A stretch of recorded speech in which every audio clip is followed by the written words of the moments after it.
Hey guys, this is the weekly CX catch up where we deliver late news with latest insights. So Harshini, which came first, the chicken or the egg? I'm not sure about that, Vinay, but I know who came first on the marketing game this week, and that has to be the skincare brand Ordinary. Now, Ordinary has been known for a really long time in the skincare industry that they are selling really good, affordable skincare ranges that offer premium quality.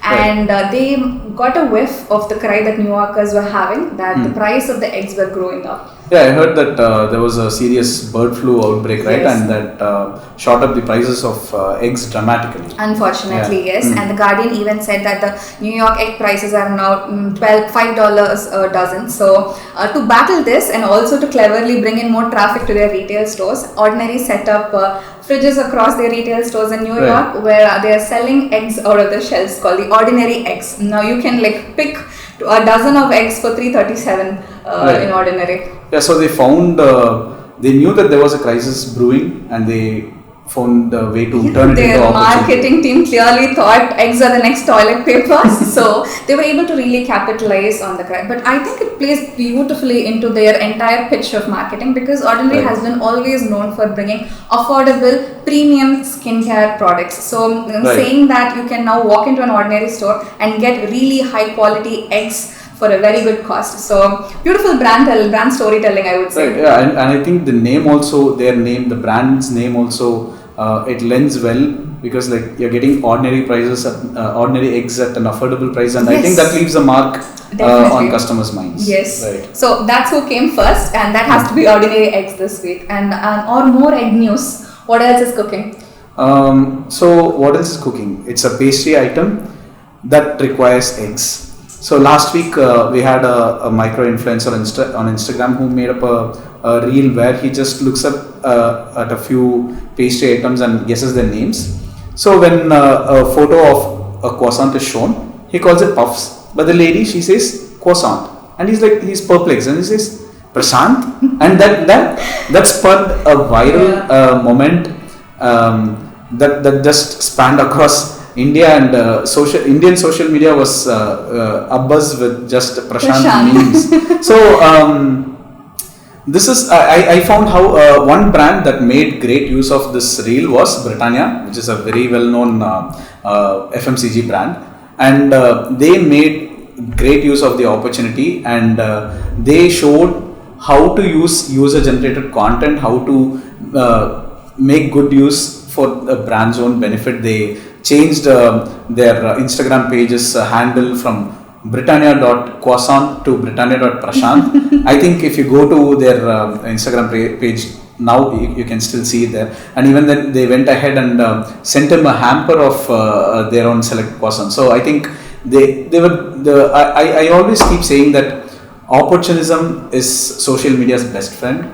In the sense that opportunism it has a negative connotation, but then it is needed because there's a lot of content being generated on social media. So brands that have a pulse on user-generated content, they can do really well when they use it in the right way. I cannot agree more than also it's UGC done wonderfully well, and it is also community building. Right. So how inside jokes bring friends together, this is inside joke brought an entire nation together. So it was a sight to see. And I would say Britannia made a beautiful move because a product like croissant, or should I say Prashant, has been really well known in the tier 1 of India. It's an artisan bakery, savers that you walk into a good cafe and see. But now tier 2 India, they are able to penetrate a new food category to the masses. So well played Britannia, we should say. Yeah, kudos. What else is on the egg side of the internet?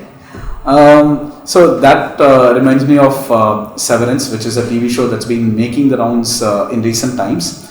Season 1 of Severance had an amazing epic scene involving eggs. Now why am I talking about Severance now? Because S2, which is season 2 of Severance, ended just last week. And when you talk about TV shows, generally they might have their own social media pages where the show itself is promoted. You know what the production house has done? They have created a LinkedIn page. So it's a TV show. Why would a TV show need a LinkedIn page? Because the TV show, it's set in a corporate company called Lumen Industries. So the production company, they created a fictional, they created a LinkedIn page for a fictional organization, and they use it to amplify the company's brand identity, the company's identity. Instead of posting any updates about the show itself, they've chosen to create a LinkedIn page where they create content that reflects the kind of language and the persona of the company itself is presented very beautifully on the pages. So for example, the higher ups at Lumen Industries, they don't use simple language. They use very flowery and they use very complex words. So in one of their posts, it was the end of last year post, instead of saying something as simple as happy holidays or season's greetings, they said something like benevolent tidings. Oh, wow. So that's how deep they got into the character of Lumen Industries and presented it on LinkedIn. It's not Facebook or Twitter or anywhere. Who would have thought, right? Yeah, so they used it, and I think that brings us to the point of using the right platform to promote your own identity. So, generally brands, but I would say this.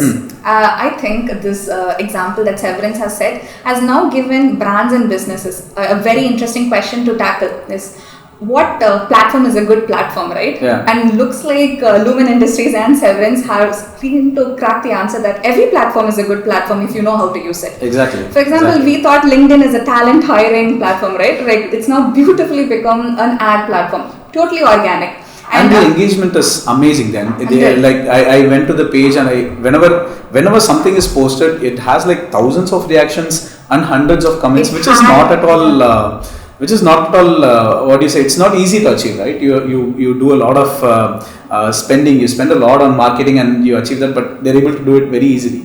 It has fans like you very much involved in their world. I think what they did was hyper real branding experience. Right. So instead of a promotional thing, I think they were able to immerse their fans in this fictional world that was beautiful world building in their end. But there's also a playbook 101 in marketing, I would say, is that you don't sell the product, you sell the feeling. True. And they have fans be a part of their world, getting to know behind the scenes of the company, and like you said, the copywriting is beautifully done, that they directly speak to their audience. Yeah, so just 2 weeks ago I was going through the page for research purposes. And, back then they had about 72,000 followers, and in just 1 or 2 weeks time it's shot up to 85,000. So it's amazing, like the work they're doing with promoting the identity of the show itself as opposed to promoting the show. So I think that's a genius, that's a stroke of genius. Great example, we should say. Okay, so I think this concludes our week of examples and a lot of roundup news. So until next time.